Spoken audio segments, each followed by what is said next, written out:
Assalamualaikum warahmatullahi wabarakatuh. Di pertemuan kedua mata kuliah teori bahasa dan otomata ini, kita akan lanjutkan pembahasan kita. Ya, kali ini kita akan pelajari tentang teori bahasa. Tapi sebelum kita masuk ke materi teori bahasa, kita akan coba ulas kembali. Kita akan review materi sebelumnya. Ya, di mata kuliah sebelumnya yang pernah kita pelajari tentang teori himpunan dan teori graf. Gitu. Apa sih himpunan? Kalau misalnya kita bicara tentang himpunan, ya sebenarnya kita bicara tentang sekelompok benda atau sekumpulan benda, gitu, yang tiap-tiap bendanya bisa kita bedakan satu dengan yang lain. Gitu. Nah, benda-benda tersebut kita kumpulkan, kita masukkan, kita tuliskan di dalam sebuah notasi. Gitu. Nah, yang akan kita bahas tentang teori himpunan, tentang notasi himpunan, himpunan kosong, operasi himpunan, subhimpunan, dan himpunan kuasa. Kenapa? Karena materi-materi ini yang nanti akan kita gunakan untuk membahas teori bahasa dan otomata. Cara penulisan himpunan gimana sih?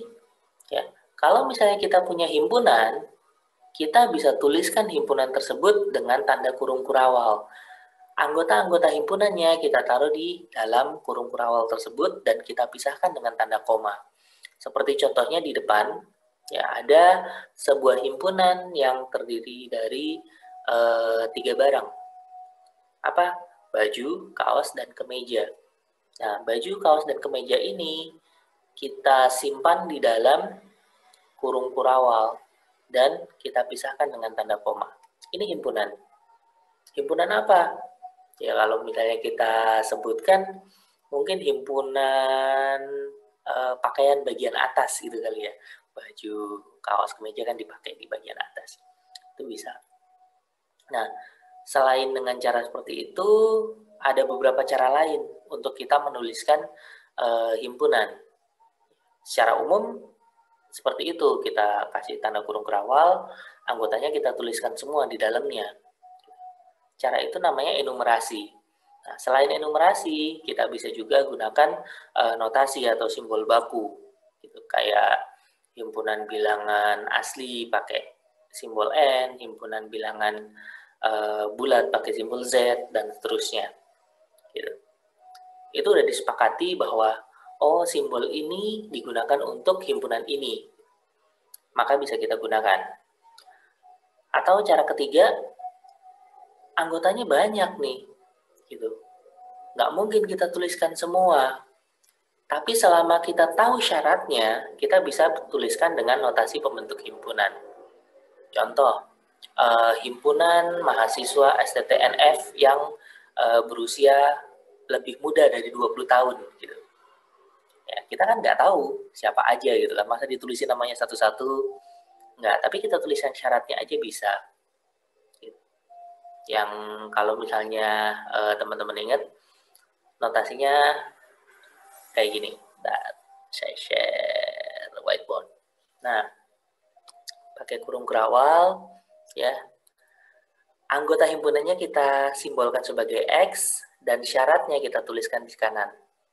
X adalah anggota himpun mahasiswa STTNF, misalnya himpunan M, ya, yang usianya lebih kecil dari 20 tahun gitu. Usia X itu lebih kecil dari 20. Nah, kayak gini bisa.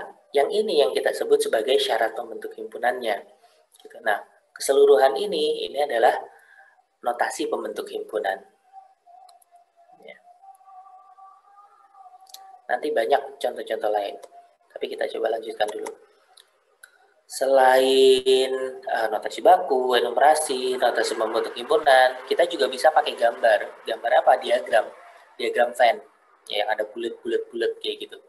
Contoh, oke, misal kita punya himpunan 5 bilangan prima pertama gitu. Nama himpunannya kita kasih nama A. Gitu. Bilangan prima itu apa? Bilangan yang faktornya tepat 2 buah. Apa itu? 1 dan dirinya sendiri. Makanya 1 bukan bilangan prima ya. Apa aja? Ya 2, 3, dan seterusnya. 5 bilangan prima pertama apa? Seperti yang tertulis di depan gitu kan. 2, 3, 5, 7, 11. Nah, cara menuliskannya kita coba pakai enumerasi. Kita tuliskan semua anggotanya, kita apit pakai tanda kurung kurawal, ya. Tiap-tiap anggota kita pisahkan dengan tanda koma. Inilah himpunan A. Ya, himpunan 5 bilangan prima tadi. Ya, atau kita punya himpunan lain, apa? Himpunan bilangan asli. Nah, himpunan bilangan asli itu kepakainya di banyak tempat, ya kan? Makanya matematikawan itu sepakat bahwa oke, ini kita simbolkan pakai notasi khusus nih. Apa? N. Kenapa N? Dari asal katanya natural, gitu kan? Bilangan asli, ya, natural, disimbolkan pakai huruf N besar. Kadang-kadang N besarnya untuk membedakan dengan N yang lain, dia pakai N yang double, gitu, yang ada tanda garisnya 2 kali, gitu. Nah, ini adalah himpunan bilangan asli. Apa aja? Ya 1, 2, 3, 4, dan seterusnya. Bilangan yang bisa kita hitung berurut. Makanya di sini dituliskan bilangan asli itu apa? Ya 1, 2, 3. Tapi saking banyaknya nggak bisa kita tuliskan semua, kita pakai titik-titik. Ya. Nah, ini cara enumerasinya. Kita punya simbol bakunya, bisa kita pakai N. Kayak gitu. Contoh lain, misalnya kita punya himpunan C. Himpunan C adalah himpunan bilangan asli dari 10 hingga 17. Berarti 10 dan 17-nya masuk. Apa aja? Himpunan bilangan asli kan, berarti kan tambah 1, tambah 1, tambah 1 gitu kan. 10, 11, 12, 13, sampai 17. Kayak gini. Nah, ini cara enumerasi. Ya. Penulisan cara lain, kita bisa gunakan notasi pembentuk himpunan. Apa? Pakai syaratnya. Di sini tahu bahwa himpunannya adalah bilangan asli. Syaratnya dari 10 hingga 17. Maka bisa kita tuliskan seperti yang di bawah. C adalah himpunan X, di mana ya sedemikian rupa sehingga bacanya kayak gitu. X-nya itu lebih besar dari atau sama dengan 10, X-nya lebih kecil atau sama dengan 17, dan X-nya anggota himpunan bilangan asli. Ini sama aja. Ya. Pakai diagram kan juga bisa. Ya, kita kasih titik-titik untuk menyimbolkan anggota himpunannya, kita kurung untuk melambangkan himpunannya yang ini, seperti itu. Nanti akan kita lihat. Nah, itu notasinya. Nah, di dalam himpunan kita punya istilah kardinalitas. Apa itu kardinalitas? Banyaknya anggota. Gitu. Kayak tadi ada baju, kaos, kemeja, ada 3 anggotanya. Berarti kardinalitasnya 3. Kardinalitas itu kita simbolkan pakai tanda ini. Jadi dia diapit pakai garis lurus. Ya. Ini adalah kardinalitas A. Artinya apa? Berapa banyak anggota himpunan A. Ya, contoh kalau himpunan A-nya seperti tertulis di depan, ayam, bebek, cacing, domba, maka anggotanya 4. Ya, kardinalitasnya 4. Kita tuliskan A, kardinalitasnya 4. Gitu. Kalau kardinalitasnya 0, itu kita punya istilah khusus. Apa itu? Himpunan kosong. Kenapa kosong? Ya karena anggotanya nggak ada. Itu isinya kosong. Ya, kardinalitasnya 0. Itu kita sebut sebagai himpunan kosong. Ya, kita bisa tuliskan seperti ini, kurung kurawal, tapi karena nggak ada anggotanya, ya kosong isinya. Atau kita bisa gunakan notasi baku. Apa? Seperti ini. Lingkaran dikasih tanda coret. Ini himpunan kosong. Ya. Operasinya, ada banyak sebenarnya operasi himpunan yang bisa kita lakukan. Tapi ada 4 yang akan kita bahas, ya. Irisan, gabungan, komplement, sama perkalian kartesian. Ya.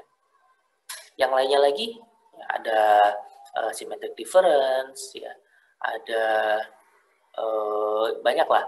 Tapi 4 ini yang akan kepake langsung di teori bahasa dan otomata. Irisan itu apa? Irisan itu syaratnya, kalau kita punya 2 himpunan ya, A dan B, irisan dari A dan B ya adalah anggota-anggota himpunan yang dia masuk di himpunan A dan masuk di himpunan B juga. Gitu. Jadi dia merupakan anggota dari dua-duanya. Gitu. Itu irisan. Ya, padanannya dengan dan. Simbolnya pakai apa ini? Kayak huruf U tapi lengkungannya ke bawah gitu kan. Ini irisan. Gabungan seperti ini. Kalau kita punya himpunan A, himpunan B, himpunan A gabung B itu apa? Ya, anggotanya ya semua anggota A atau B. Jadi kalau ada satu objek ya, dia ada di A saja, dia masuk ke dalam gabungannya. Ada di B saja, masuk juga ke gabungannya. Ada di A dan B, dia juga masuk ke gabungannya. Ini gabungan. Ya. A gabung B adalah himpunan X, di mana X-nya itu anggota A atau X-nya anggota B. Itu gabungan. Komplement apa? Komplement adalah lawannya. Lawan dari anggota himpunan tersebut. Gitu. Artinya apa? Kalau misalnya ada suatu kalau misalnya kita punya himpunan A, ya, komplement dari himpunan A itu adalah kumpulan objek-objek yang nggak ada di A. Itu komplement. Ya, melengkapi. Nah, untuk tahu komplement, maka kita butuh suatu himpunan universal, U. Ya, atau kadang-kadang dituliskan pakai S, himpunan semesta. Ya, himpunan universal. Nah, yang kita sebut sebagai komplement dari A, ya dinotasikan A pangkat C atau A aksen. Ini komplement dari A adalah himpunan X, di mana X-nya itu anggota himpunan semestanya, tetapi X-nya tidak ada di A. Jadi yang di luar A, itu komplementnya. Seperti di diagram Venn yang ini. Gitu. Nah, nanti ada contohnya. Ini saya jelaskan dulu. Perkalian kartesian, kalau perkalian kartesian itu adalah pasangan, himpunan pasangan berurut. Ya. Jadi kalau kita punya A, himpunan A dan himpunan B, perkalian kartesian simbolnya X itu adalah himpunan pasangan berurut anggota A dan anggota B. Ya. Kayak gini contohnya.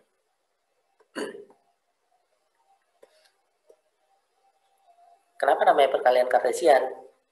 Sama aja kayak himpunan diagram kartesius gitu kan. Di sini kita punya bilangan real, ya kan, 0, 1, 2, 3, setengah, dan seterusnya. Sini juga punya himpunan bilangan real. Ya. Ini sumbu X, ini sumbu Y. Ya. Nah, hasil kali kartesiannya apa? Kalau misalnya anggota himpunan X-nya itu titik-titik 3 garis ini, anggota himpunan Y titik-titik 3 garis ini, ya, maka X kali Y itu adalah semua titik yang ada di bidang ini, di bidang 2 dimensi itu. Ya. Atau kalau misalnya mau disederhanakan, kita punya 2 anggota. Oke, anggaplah jangan bilangan real. Kalau bilangan real kan kontinu, mungkin ke gambarnya agak susah. Di sini saya kasih yang diskrit aja, ya. Anggotanya cuma 3 misalnya. Himpunan A, anggotanya 3. Apa? A, B, C, misal. Himpunan B, anggotanya 2. Apa? 1 dan 2. Gitu. Nah, A kali B yang mana? Hasil kali kartesian dari A kali B itu himpunan pasangan berurut dari anggota A dengan anggota B. Apa? Titik-titik yang ada di bidang ini.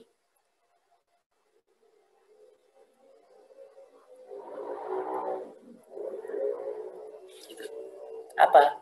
Sini A1, ini B1, C1, dan seterusnya. Gitu. Nah, inilah A kali B. Gitu.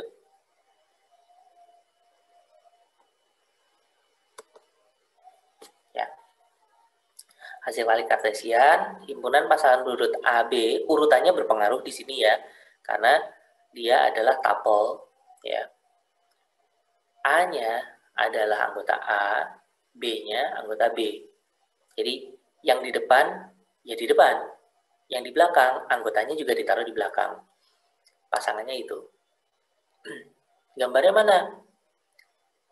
Kalau digambarin di diagram Venn nggak bisa.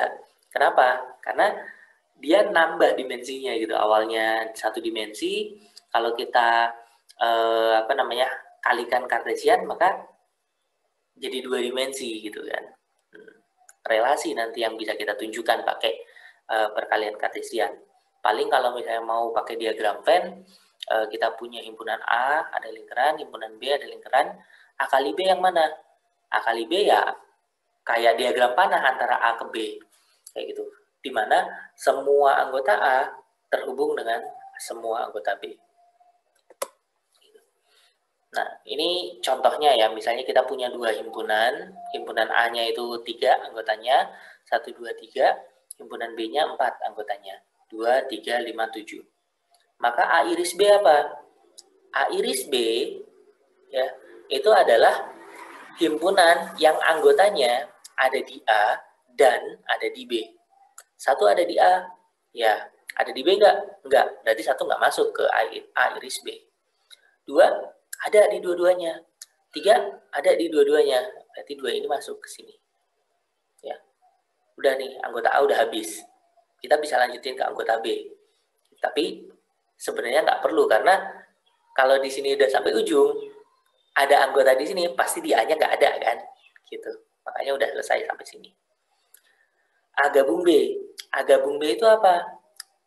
A gabung B adalah himpunan yang anggotanya ada di A atau ada di B. Ya, ada di salah satu aja itu udah cukup.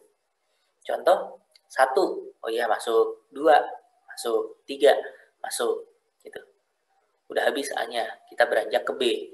2 masuk, tapi 2 udah ada kan?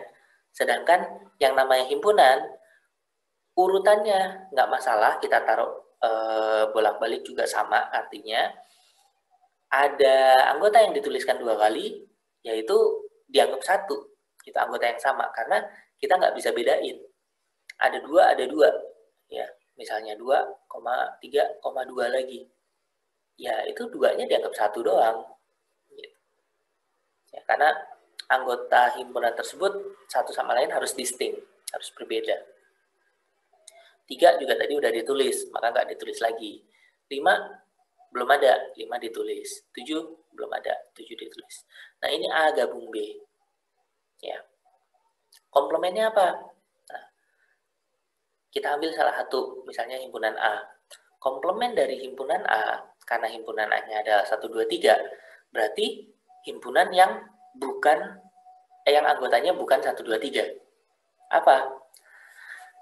Misalnya kita ngambil himpunan semestanya bilangan asli, ya 1, 2, 3, 4, 5, dan seterusnya.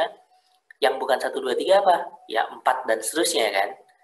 Ya, maka anggota dari A komplemen adalah 4, 5, 6, 7, dan seterusnya. Ini digambarin sini aja deh. A-nya 1, 2, 3. Ya, A komplement kalau misalnya himpunan semestanya bilangan asli, berarti kita lihat dari bilangan asli 1, 2, 3 dan seterusnya. 1 masuk di A nggak? Oh, udah ada di A, ya udah nggak boleh di A komplement. 2 ada di A juga. 3 ada di A juga. 4 nggak ada. Oke, 4 masuk di komplemennya berarti. 5 nggak ada masuk di komplemennya dan seterusnya. Nah, kita bisa nulis kayak gini atau pakai notasi kayak tadi, ya. X sedemikian rupa sehingga X-nya anggota himpunan bilangan asli. Sorry, ini yang kurang dikit.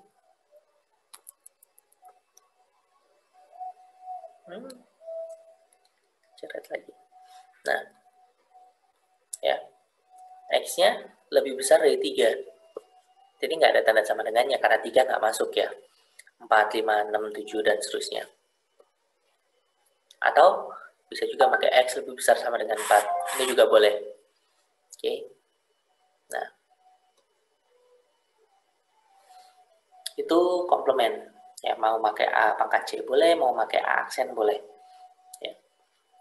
Nah, kalau bilangan hasil kari kartesian gimana? Ya, kayak tadi. Kita punya anggotanya A ada 1, 2, 3, anggota B 2, 3, 5, 7. A kali B, ya pasang ini. 1 dengan 2, 1 dengan 3, 1 dengan 5, dan seterusnya. Sampai semuanya masuk. Gitu. Oke. Nah, kalau misalnya ingin tahu lebih jauh, ya teman-teman bisa tonton video saya yang lain. Ya, untuk pembelajaran matematika komputer itu ada bahasan tentang himpunan juga. Di sana lebih lengkap, ini review aja sekilas. Oke, bahasan selanjutnya terkait dengan himpunan bagian. Apa itu himpunan bagian? Himpunan bagian adalah himpunan. Kapan kita punya himpunan bagian? Kalau misalnya kita punya sebuah himpunan yang seluruh anggotanya adalah anggota dari himpunan supernya. Gitu. Jadi misalnya kita punya 2 himpunan ya, himpunan A sama himpunan B. Nah, A dikatakan himpunan bagian dari B kalau, ya jika dan hanya jika, semua anggota himpunan A itu adalah anggota himpunan B juga. Jadi A-nya ada di dalam B. Kayak gitu. Istilah lainnya himpunan bagian adalah subset. Nah, kalau A-nya itu subset dari B, A-nya himpunan bagian dari B, maka B-nya kita sebut sebagai superset dari A. Superset itu kalau di bahasa Indonesia kan jadi super himpunan gitu atau himpunan super. Cuma kan jadinya nggak enak ya, istilahnya kurang nyaman dipakai. Itu makanya saya lebih sering pakai yang superset dan subsetnya. Gitu. Nah, notasinya itu kayak gini. Kayak huruf C cuma agak lebih panjang, habis itu ada garis bawahnya. Ada garis bawahnya artinya A sama B itu bisa aja sama. Gitu. Tapi kalau misalnya garis bawahnya nggak ada, artinya A-nya nggak mungkin sama dengan B. Ya, dia adalah proper subset dari B. Kalau ini adalah subset B-nya. Ya. Contoh apa? Himpunan bilangan tadi. Ada N, Z, Q, R, C. Apa itu? Kita ulas jelas sedikit aja.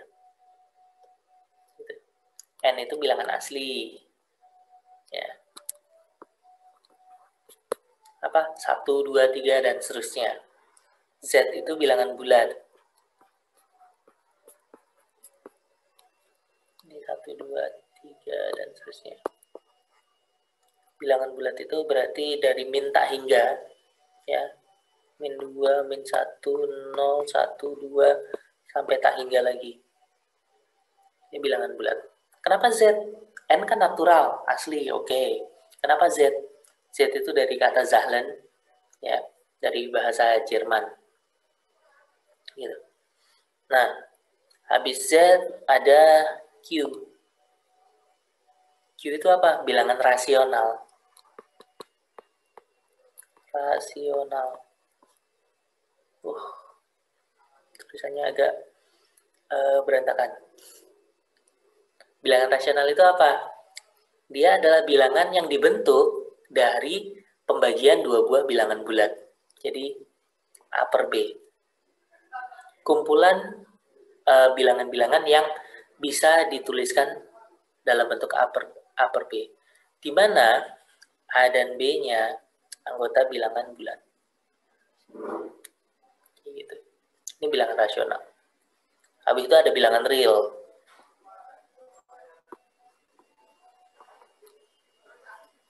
Kalau di bahasa Indonesia, kalau di bahasa Inggris makanya real, tapi di bahasa Indonesia itu RILL. Ya. Ada C. C itu bilangan kompleks. Ya. Oke, nah ini notasi-notasi umum di teori bilangan yang kita pakai. Semua bilangan asli itu pasti anggota bilangan bulat, ya kan? Karena bilangan bulat ada tuh dari min tak hingga sampai tak hingga 1, 2, 3, 4 dan seterusnya itu bilangan asli.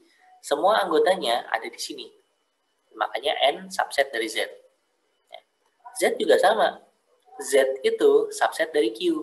Kenapa? Ya kalau B-nya 1, semuanya masuk ke sini. Dan Z, ya kan? Q itu subset dari R. R subset dari C. Kenapa? Silahkan dicari. Oke, kita kembali lagi. Ya, itu subset. Ada lagi himpunan kuasa. Apa himpunan kuasa? Istilah bahasa Inggrisnya power set. Himpunan kuasa dari suatu himpunan, misalnya kita punya himpunan A, itu adalah himpunan baru yang anggotanya atau elemennya adalah semua himpunan bagian dari A, ya, termasuk himpunan kosong dan A-nya. Contoh, ini contohnya di bawah ada, kita punya himpunan yang anggotanya 2, 1 dan 2. Maka himpunan kuasanya apa? Himpunan kuasa kita notasikan PA atau 2 pangkat A, ya. Itu adalah himpunan yang semua anggotanya adalah semua himpunan bagian dari A. Himpunan bagian dari A apa? Himpunan kosong pasti. Ya. Himpunan dengan 1 anggota ada 1 doang. Ya. Ada 2 doang. Sama yang himpunan anggotanya 2, 1 dan 2. Ada lagi? Enggak, karena anggotanya cuma 2. Himpunan bagiannya juga maksimal anggotanya 2. Maka himpunan kuasanya seperti ini. Nah, untuk menghitung banyaknya anggota dari himpunan kuasa, kita bisa manfaatin 2 pangkat kardinalitas himpunan tersebut. Jadi misalnya kardinalitasnya M, ya, maka kardinalitas himpunan kuasanya pasti 2 pangkat M. Ini 2 nih. Himpunan kuasanya kardinalitasnya berapa? 2 pangkat 2 berapa? 4. Nanti ini pasti ada 4. 1, 2, 3, 4. Gitu. Coba lagi, misalnya anggotanya 3. Ini 3 apa? ABC aja lah. Ya, himpunan A itu anggotanya adalah ABC kecil. Ya. Himpunan kuasa dari A apa? Himpunan kosong, 1. Yang 1 anggotanya ada A doang, ada B doang, ada C doang. Udah nggak ada lagi kan? Yang anggotanya 2, ada AB, ada AC, ada BC. Ada lagi? Nggak ada. Apalagi yang anggotanya 3, ada ABC. Ada lagi? Nggak ada. Yang anggotanya 4? Nggak ada. Oke, berarti himpunannya selesai sampai sini. Ada berapa anggotanya? 1, 2, 3, 4, 5, 6, 7, 8. Ya. Awalnya 3.